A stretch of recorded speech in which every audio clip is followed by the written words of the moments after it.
Greetings and welcome as we come now to the fall season. And the first weekend is the 26th Sunday of the year. And the readings actually are the same, from the same authors, although a little different, as last time. The first is from the prophet Amos, chapter 6, verse 1a, and then verses 4 through 7. The second reading is Paul's letter to Timothy, chapter 6, verses 11 through 16. And the gospel is from Luke, chapter 16, verses 19 through 31. Now, between the reading that we heard last week and the reading that we hear this week from the gospel, there are a few verses which are eliminated. In other words, last week we ended with verse 13. Today we pick up with verse 16. So what are missing are verses 14 through 18. The general theme throughout this chapter is an accusation or a position that the Pharisees, and again, remember in this gospel, they tend to be the kind of group that the writer is concerned with, are pictured as money lovers. And in that sense, Luke has set up the Pharisees as opponents to the prophets. The prophets were always those who, you remember, tended to argue for the poor. They were the chief concerns of that group, okay? Whereas the opponents would be those who were in favor of richness and therefore are often pictured as avarice. So keeping that in mind, verse 14, so what I want to just look quickly at verses 14 through 18, the two verses that link the reading that we heard last week and the reading that we hear, the parable that we hear this week. In verse 14, the Pharisees are picturing as mocking Jesus. Again, there is this tension that exists between Jesus and the Pharisee group. In verse 15, the writer, that is what Luke says, that God knows your hearts, and that unfortunately your outward acts do not match your inward or inner thinking. Again, leveling a charge against the Pharisees in this regard. Verse 16 presents the idea of the law and the prophets, and the writer says that the law and the prophets continued up until the time of John. This would be John the Baptist. And keep in mind, in this gospel, there is always a close relationship between the John the Baptist and Jesus. Remember, it was in this gospel that we know that they are related.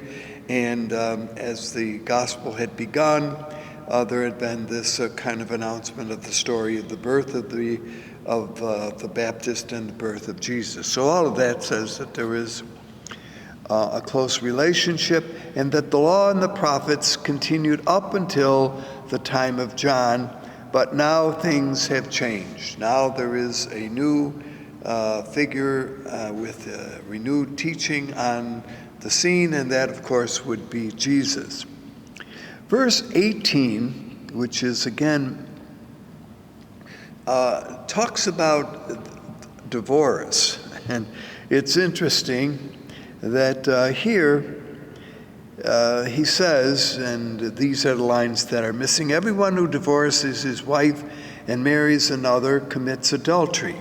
And one who marries a woman divorced from her husband commits adultery. Now, this is the only time in this gospel that this idea is brought up. We do, you remember, see it in the other two evangelists, namely Matthew and Mark, who have their own positions to take about this. So if one were to take only Luke's viewpoint here, and as I say, these verses are missing from our consideration this time, probably because they are brought up in other years through Matthew and Mark. However, Luke has no qualifications, no rationalization, simply forbids husbands divorcing and remarrying. So I just mentioned this. Why exactly Luke brings it in at this point, I don't know, but nevertheless, they are. All right, so now we come this time to another parable. Well, it's the parable of the beggar at the gate. And it will be, of course, continued with how one uses the goods of this world, and that, of course, is the particular emphasis I would suggest on this chapter 16 of Luke's Gospel. And again, just a reminder that in the ancient world, it was a world that thought in terms of limited quantities. They don't think in terms so much of quality. We think they thought more in terms of quantity. And we have mentioned this, but just again, to get ahead in the ancient world, to improve one's lot, one always suspected that one had to do it from taking advantage of someone else. And this, of course, would be shameful. Remember, we said in the limited economy, there was only so much of this. If someone else became richer or got more goods, then that meant that some other group or other persons lost, okay? So just a reminder that that is the idea of the economy that perdured during the first century world, the time in which the Gospels writers lived. Now this parable contrasts the rich and a poor man, okay? So how to see this? And again, it's the subtlety here is that if one received more riches, one was seeing that as a blessing from God. Even though that economy idea that I just mentioned worked, nevertheless, if some person got richer or got more, well, the kind of conclusion was that that person deserved it, that somehow he was blessed by it. So in this case, the rich man is blessed with a surplus. Now, the cultural obligation here is that if you received more wealth and greater goods, you would be obliged to give alms to others, okay? So even though you received more and had more, you were, as part of the tradition understood it, obliged to give to the poor, to give alms. So that's the condition here, a little bit of the rich man. Now, what else can we say about the rich man? Well, we'll come to him in a moment further. But what about the poor man? Now, it's also in this gospel, and it's the only place in this gospel where the poor man is named. He is called Lazarus, okay? And Lazarus, the meaning of that name means God has helped, okay? So the rich man is not named, the poor man is given the name Lazarus. What can we conclude here? That he probably was crippled, that he was covered with sores, that impurity somehow was there because the wild dogs came and licked his wounds.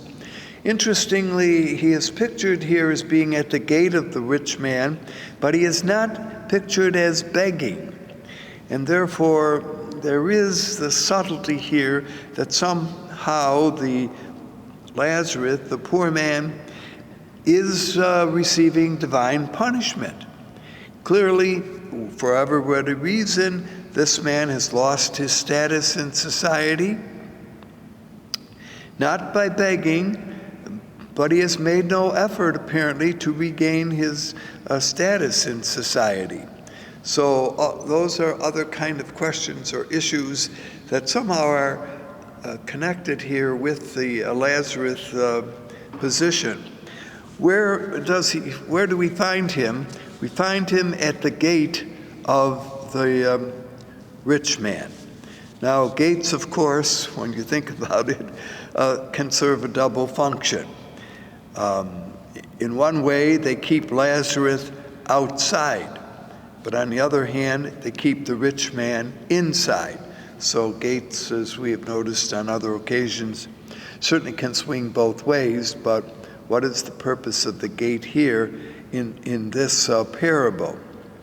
Also, the gate is the way by which the rich man enters into the world, where he can give his alms, or give his help to the poor. Or the rich man leaves because then he goes out into the world and receives his clients, those who will be dependent on him, helping them, and they in turn will give him some rewards. So someone has developed a little dialogue that there might have been some kind of a relationship between the rich man and Lazarus. As the rich man's coming out, he says, "Well, hello, Lazarus, how are you today?" And Lazarus said, "Well, okay. Hope you're doing well." "Well, okay." And maybe even Lazarus receives a couple of coins from the rich man. So someone has pointed out that there might have been a dialogue of some familiarity between Lazarus and the rich man, although certainly not, we can only imagine a little bit that, but it's interesting, isn't it, that the rich man is not unaware of Lazarus and of his presence here at his gate, although it would seem that the creatures that are aware of the presence of Lazarus are the wild dogs who come and, as we mentioned, lick his wounds. All right, so there's the first part of this story, which is, I would suggest, developed into different parts.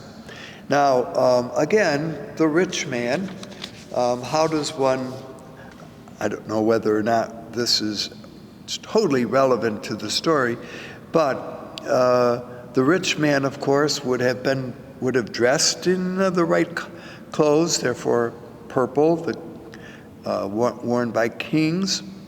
Purple is also the color of the sacred vestments, and purple seems to have been the color of the accoutrements in the Lord's sanctuary. So the rich man feasts on an eloquent fare, and clearly he belongs to the urban elite who control the economic life of the city. Now, all of those are some suppositions as to what the position of the rich man might be. Keep in mind, this is a parable, and so you can add kind of things to it. Lazarus, on the other hand, is destitute, and the cleverness here is that the purple he wears is the color of the ulcerated skin that he has. See, so that there is a little play on the color purple here in that regard. One finds that the Lazarus is willing to eat whatever is discarded from the rich man's table.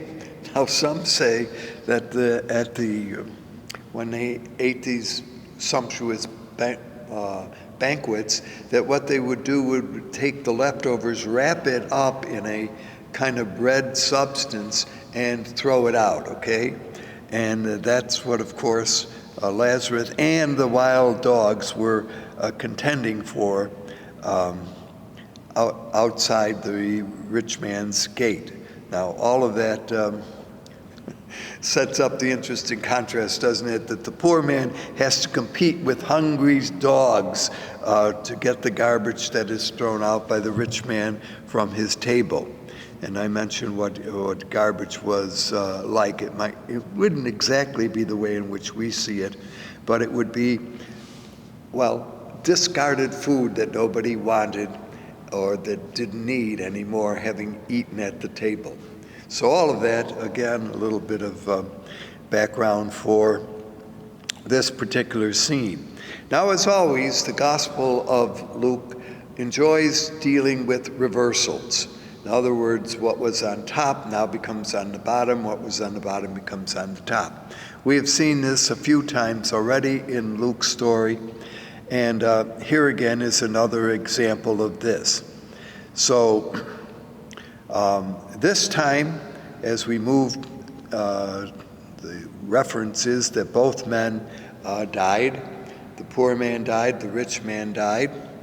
The rich man goes down to the position of Hades. The poor man goes up to the bosom of Abraham. So we have certainly a reversal where in this life the poor man was on the bottom, the rich man was on the top. Now it's the other way around. The poor man had suffered bad things. He is now consoled. The rich man had enjoyed good things. He is now tormented, okay? But I think it's important to say this is not a moral teaching, okay?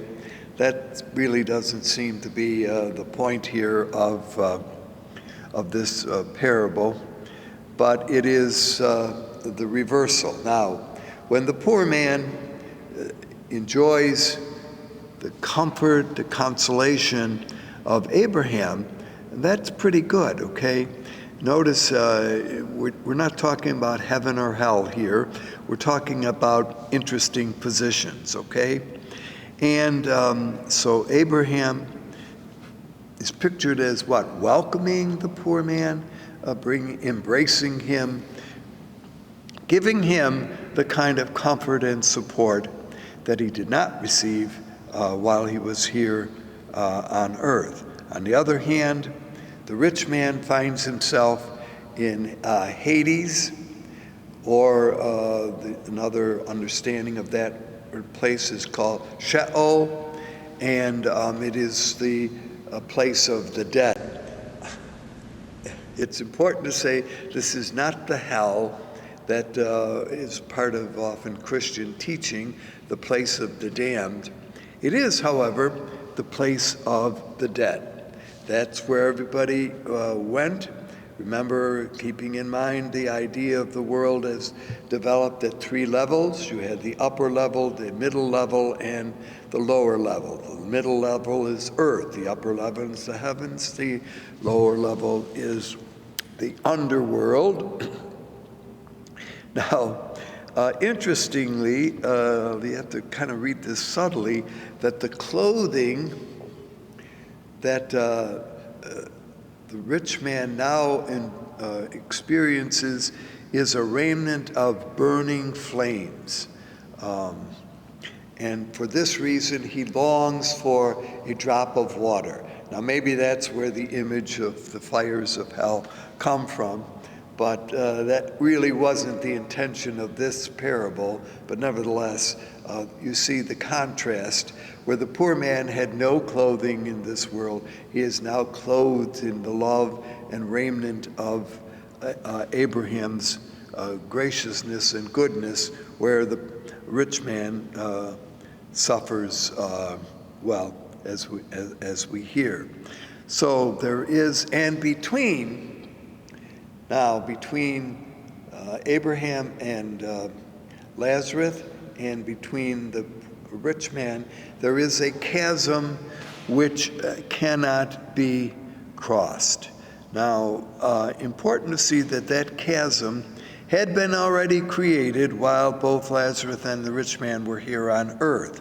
And so that division, that continues even after the death of both men. So what happens next is the wealthy man kind of asks for, and here's one of the points that is often made. He says to Abraham, please send Lazarus with water for the dip of my tongue so that I have some thirst. Now, it's interesting, some point out, that even at this point, the rich man refuses to notice Lazarus. Although, as I mentioned earlier on, he may have, but here he says, you send Lazarus to help me, okay? So, and it's at that point that Abraham says, well, there's this chasm that separates us and it cannot be crossed. Why can't it be crossed? Because notice, the rich man still has not noticed Lazarus in the same way as he should. And so therefore, that this can't happen. So like poor guy who longs for a drop of water doesn't certainly get it from Abraham or from Lazarus.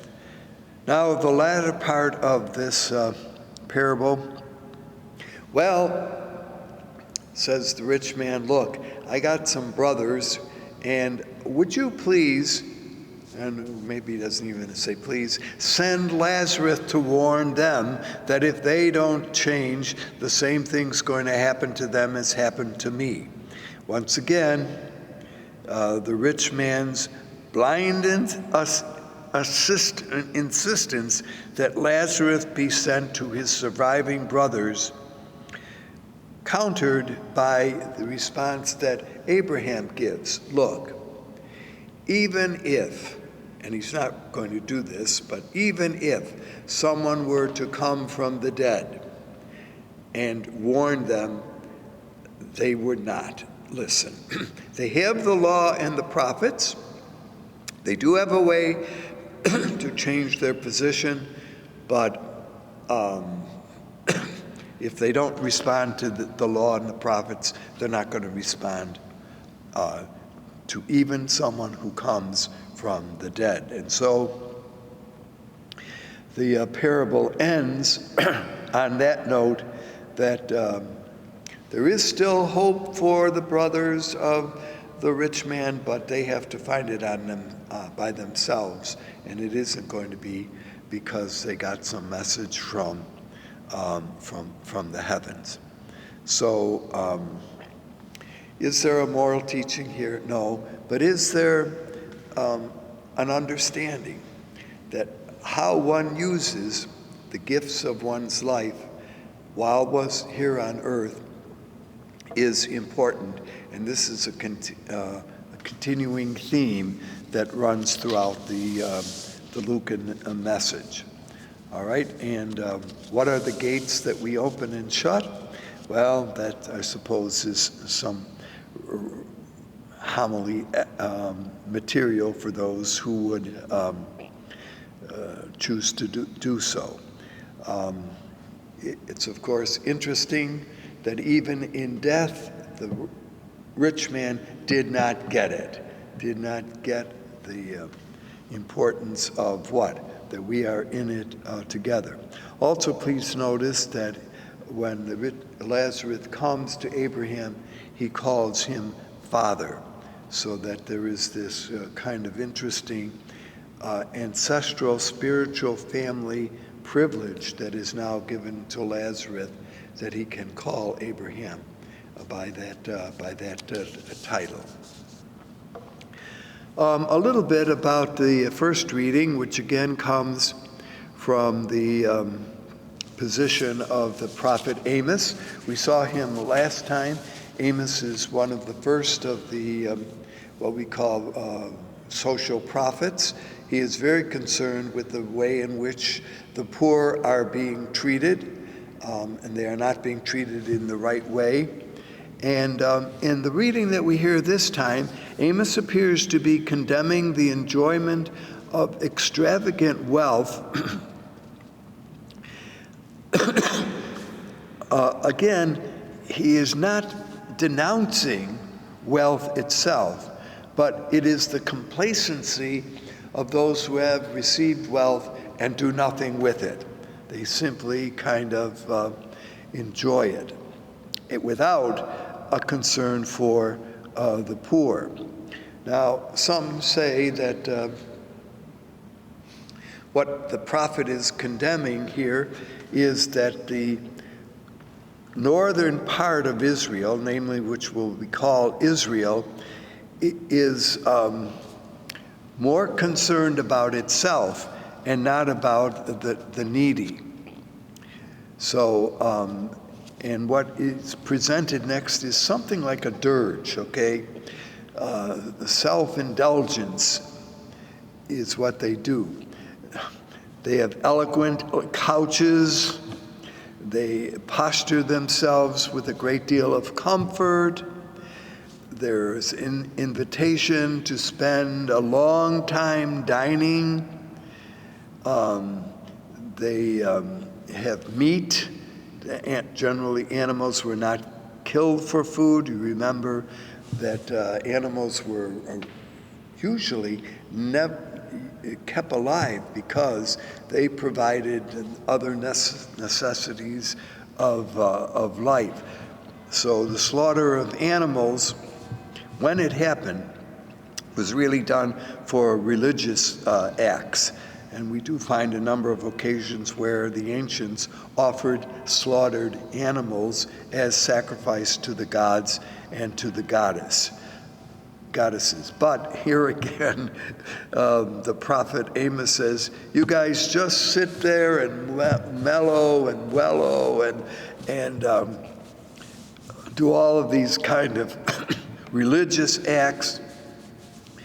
And even the manner of your drinking the wine, he says, is you're not content to sip a little bit from goblets, but you guzzle down the wine from huge bowls. So you do have to always remember that the writing of the prophets Amos is generally done in poetic form. In fact, when you read if you read in the Bible, you will notice that very often the material connected with the prophets is done in verse, in poetic form. And so you kind of get what Amos is saying. He makes it, he says to all of those now who are doing this in his own way, your affluent lifestyle will be cut short. Those who always thought themselves first will be the first to be deported into exile. And this is where the prophet Amos was warning the northerners that if they didn't change their way of doing things, if they didn't kind of adjust their life to more faithfully carrying out the message they had received from Moses, that they would lose their, not just their position, but they would lose their land, and in such would be cast out and forced to move to other places. So that seems to have been the original intent of Amos, a warning to the northerners, change your ways or else. Well, the reason why this is chosen this time is a reminder of the extravagance that they're using, and they're missing the point that they should be helping the poor and not just indulging in the fineries of life. Well, may we use the wealth that God has given to all in a way that helps and supports all in need. Thank you for being with us. Hope to see you soon.